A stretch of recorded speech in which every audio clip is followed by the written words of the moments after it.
BNP সহ ঢালাওভাবে গণমাধ্যমের উপর দোষ চাপানোই দপ্তরবিহীন মন্ত্রী সুরঞ্জিত সেনগুপ্তের বক্তব্যের সমালোচনা করলেন সাংবাদিক নেতারা।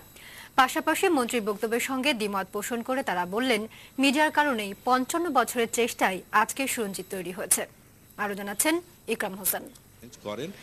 সত্য সবসময় সত্য, সেটি কারো কাছে গ্রহণযোগ্য না হলে সে আইনের আশ্রয় নিতে পারে, তবে তার জন্য গণমাধ্যমকে দোষারোপ করা ঠিক নয়, এমনই অভিমত সাংবাদিক নেতাদের। ঢালাওভাবে দোষারোপ করা যেমনিভাবে আমাদের বস্তুনিষ্ঠতা বা নৈতিকতার বিরুদ্ধে, তেমনিভাবে আমাদের বিরুদ্ধেও যদি কেউ ঢালাওভাবে কোনো দোষারোপ করেন, সেটাও কিন্তু আমার মনে হয় যে যুক্তিসঙ্গত নয় বা আইনসিদ্ধ নয়। গণতান্ত্রিক সমাজে কেউই আইনের ঊর্ধ্বে নয়, সে সাংবাদিক হোক বা রাজনীতিক হোক বা ব্যবসায়ী হোক বা অন্য যে কোনো পেশার হোক।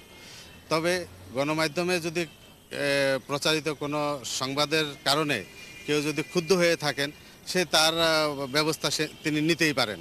আজমকে না চেনা, কৃষ্ণচূড়া ফোটার সময় উল্লেখ করা কিংবা ড্রাইভারকে ধরিয়ে দেওয়ার প্রসঙ্গ টেনে সুরঞ্জিত নিজের দোষ ঢাকার চেষ্টা করেছেন বলেও মনে করেন সাংবাদিক নেতারা। দপ্তরবিহীন মন্ত্রী সুরঞ্জিত সেনগুপ্ত আজকে সংবাদ সম্মেলনে আরটিভি এবং মিডিয়ার উপর যে বিষোদ্গার করেছেন, তার সঙ্গে আমি সম্পূর্ণ দ্বিমত পোষণ করি এবং মিডিয়ার উপর তার এই বিষোদ্গারের নিন্দা জানাই। বিশ্বের বিভিন্ন দেশে এবং বাংলাদেশ সহ আইন আছে হুইসেল ব্লোয়ার্স অ্যাক্ট। যারা দুর্নীতির তথ্য ফাঁস করবে তাদেরকে রাষ্ট্র নিরাপত্তা দেবে এবং এই নিরাপত্তা একটা সভ্যতারই অংশবিশেষ।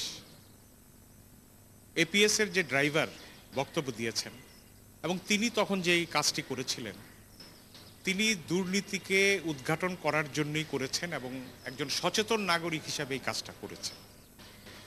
এবং পরবর্তী সময়ে আরটিভির প্রতিবেদক এবং সে ড্রাইভার যে ইন্টারভিউতে যে কথা বলেছে, এটিও সমাজে বৃহত্তর অংশের কাছে সত্য বলে মনে হয়েছে। কেউই আইনের ঊর্ধ্বে নয়, এমন প্রসঙ্গ টেনে বিষয়টি একটি সুষ্ঠু তদন্তের দাবি এসব নেতাদের। তবে মিডিয়া বা সাংবাদিক আক্রান্ত হলে তার বিরুদ্ধে ব্যবস্থা নেওয়া সরকারের দায়িত্ব বলেও উল্লেখ করেন গণমাধ্যম নেতারা।